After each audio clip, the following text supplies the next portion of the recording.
என்ன? அம்மா சாப்பாடு கொடுத்துருந்தாங்க தாத்தா, தம்பிக்கு பிறந்த நாள் தாத்தா. அப்படியா? சாப்பாடு வச்சுட்டு போ. இந்தா உன் பேர சாப்பாடு கொண்டு வந்துருங்க. என்னன்னு பாரு. இவ என்ன கஞ்சமா இருக்கா? 2 தோசை கொடுத்துருக்கா. உனக்கு பத்தமா எனக்கு பத்தமா? சரி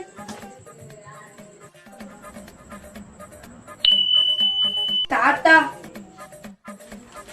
என்னல தங்கச்சி பெரிய விளையாட்டு தாத்தா, அதனாலதான் அம்மா சாப்பாடு கொடுத்துட்டு இருக்காங்க. சாப்பாடு இங்க வைக்கிறேன் தாத்தா. வச்சுட்டு போல.